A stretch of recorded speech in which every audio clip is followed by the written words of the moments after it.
Hello बच्चों, let's read this question. The question say that compound A C6H12O2 on reduction with LiAlH4 yield two compound B and C. The compound B on oxidation gave D, which on treatment with aqueous alkali and subsequent heating furnished E. The later on catalytic hydrogenation gives C. The compound D was oxidized further to give F, which was found to be monobasic acid with molecular weight 60. Deduce the structure of A, B, C, D, E and F. तो सबसे पहले क्या करेंगे, इसके लिए समझेंगे की concept क्या होगा। की कॉन्सेप्ट जैसा कि कंपाउंड ए बी में सी में फिर डी में कन्वर्ट हो रहा है, तो इसके लिए जो की कॉन्सेप्ट बनेगा कन्वर्जन ऑफ ऑर्गेनिक कंपाउंड,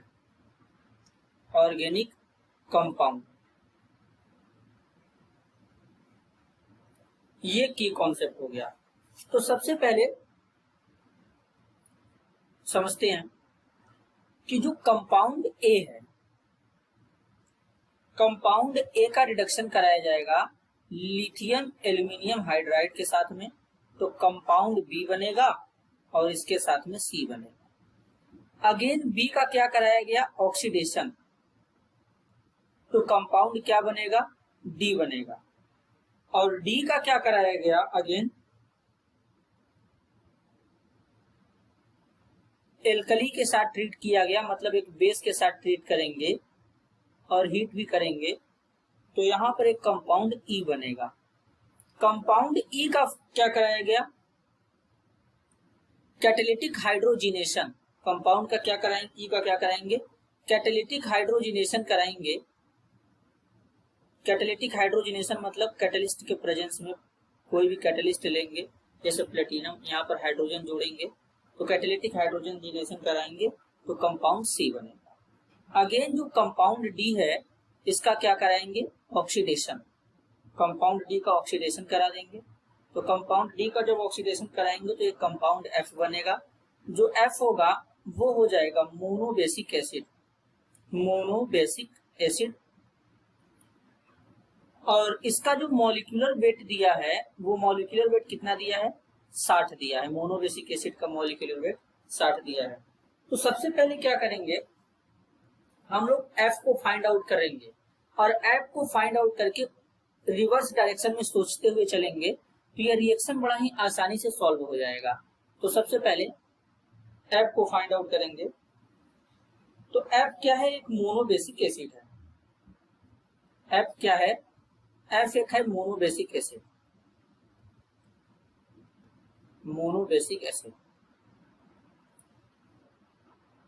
इसका मॉलिक्यूलर वेट कितना दिया है, मॉलिक्यूलर वेट 60 दिया है,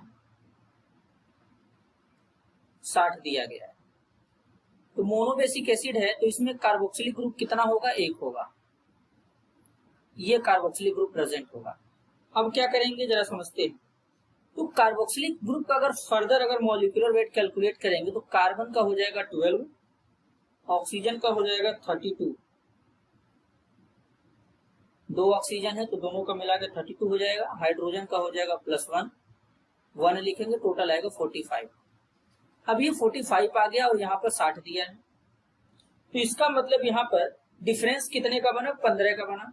तो जो 15 का डिफरेंस बनेगा इसका मतलब यहाँ पे कोई हाइड्रोकार्बन चेन होगा, तो हाइड्रोकार्बन चेन में अगर यहाँ पे CH3 लगाया जाए तो CH3 का अगर मॉलिक्यूलर वेट कैलकुलेट करें तो कितना आएगा, CH3 का मॉलिक्यूलर वेट आ जाएगा, कार्बन का होगा 12 और हाइड्रोजन का कितना होगा, 3 बार है तो 3 × 1 लिखेंगे, आ जाएगा 15।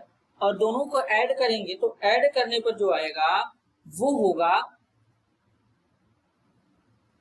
60। मॉलिक्यूलर वेट क्या आ जाएगा, 60 आ जाएगा। अब 60 आने का मतलब ये जो कंपाउंड एफ है वो क्या है, एसिटिक एसिड है, ये पता चल गया। ये कंपाउंड एफ जो है वो एसिटिक एसिड। कंपाउंड एफ के बारे में इतना पता चल गया। अब जरा सोचेंगे इस तरीके से कि जो कंपाउंड एफ है वो कैसे बना है, जरा देख लेते हैं। कंपाउंड एफ बना है डी के ऑक्सीडेशन से, डी का ऑक्सीडेशन कराएंगे तो कंपाउंड एफ बनेगा। तो जरा उल्टा चलेंगे तो कंपाउंड डी क्या रहा होगा, एल्डिहाइड रहा होगा, CH3CHO, ये कंपाउंड डी एल्डिहाइड रहा होगा। एल्डिहाइड का जब ऑक्सीडेशन कराते हैं तो एसिटिक एसिड बनता है, और ये कौन सा एल्डिहाइड है, एसिटल एल्डिहाइड है। तो यानी डी से एफ बन गया, डी से एफ बन गया। अब अगेन क्या किया गया कि कंपाउंड डी कैसे बना होगा, कंपाउंड डी एल्डिहाइड है तो ये एल्कोहल के ऑक्सीडेशन से बना होगा। तो यहाँ पर एल्डिहाइड में 2 कार्बन है तो एल्कोहल भी 2 कार्बन का होगा। तो 2 कार्बन वाला जो एल्कोहल होगा CH3CH2OH होता है, जिसको इथाइल एल्कोहल कहते हैं, और इथाइल एल्कोहल का ऑक्सीडेशन कराएंगे तो एसिटल एल्डिहाइड यानी CH3CHO बन जाएगा कंपाउंड डी। यानी कंपाउंड बी से क्या बन गया, कंपाउंड डी बन गया। इस तरीके से सोचेंगे। अब अगेन बात करेंगे, जो कंपाउंड डी है उसका क्या कराया गया है, कंपाउंड डी का यहाँ पर बेसिक मीडियम में ट्रीट किया गया है। तो जब बेसिक मीडियम में कंपाउंड डी को ट्रीट करेंगे तो एसिटल एल्डिहाइड है, ये जो रिएक्शन देगा एल्डोल कंडेंसेशन रिएक्शन देगा, एल्डोल कंडेंसेशन रिएक्शन। अब कैसे देगा जरा समझते हैं। सबसे पहले CH3 C double bond O H लेंगे, इसका 2 मोल लेंगे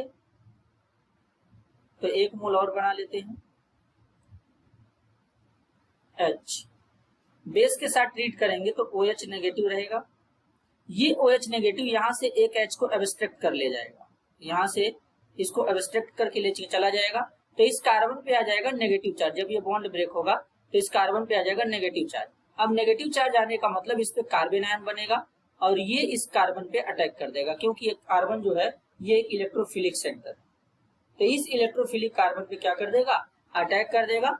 अटैक करने के बाद यहाँ पर एक प्रोडक्ट बनेगा एल्डोल, उसको बोलते हैं प्रोडक्ट को, CHOH CH2CH2 CH2CHO, ये एल्डोल प्रोडक्ट बन जाएगा। और इस एल्डोल प्रोडक्ट को फर्दर हीट कर देंगे तो यहाँ पर एक कंपाउंड E बन जाएगा, CH3CH डबल बॉन्ड CH ये कंपाउंड क्या बनेगा, ये बनेगा कंपाउंड E।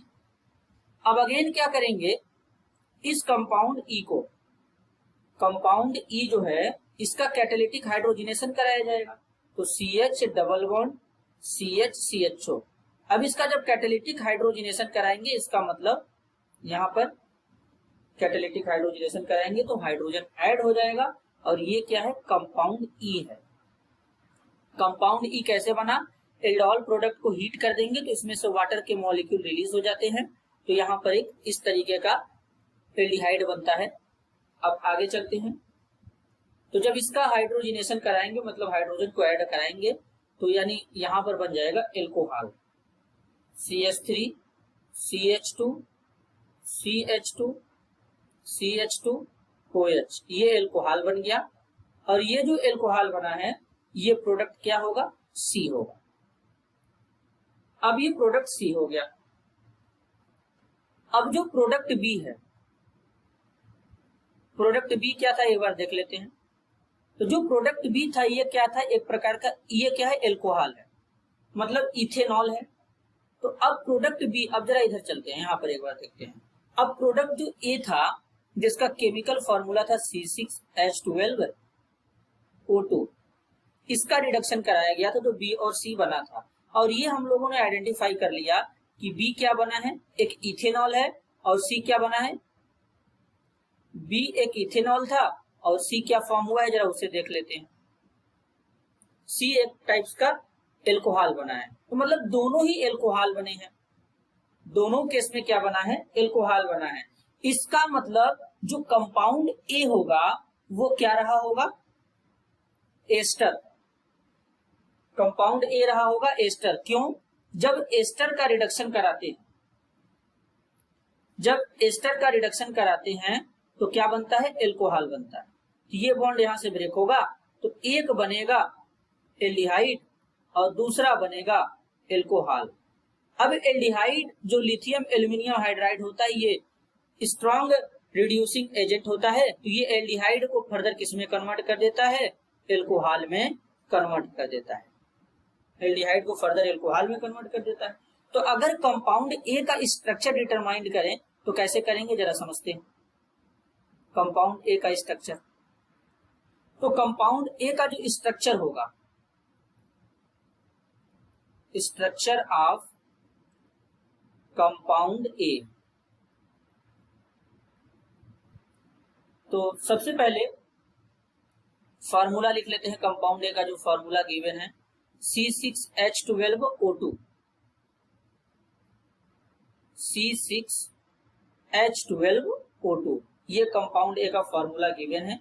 अब इसके स्ट्रक्चर को ड्रा करेंगे तो इसका स्ट्रक्चर क्या बनेगा, कुछ ऐसा बनेगा, CH3 CH2 CH2 C double bond O CH2 CH3, ये क्या फॉर्म हो गया, ये फॉर्म हो गया एस्टर, और ये कंपाउंड ए का स्ट्रक्चर है। अगर इस एस्टर का क्या करा दें, रिडक्शन करा दें लिथियम एल्यूमिनियम हाइड्राइड के थ्रू, लिथियम एल्यूमिनियम हाइड्राइड के थ्रू क्या करा दें, रिडक्शन करा दें, तो रेड बॉन्ड यहां से ब्रेक हो जाएगा।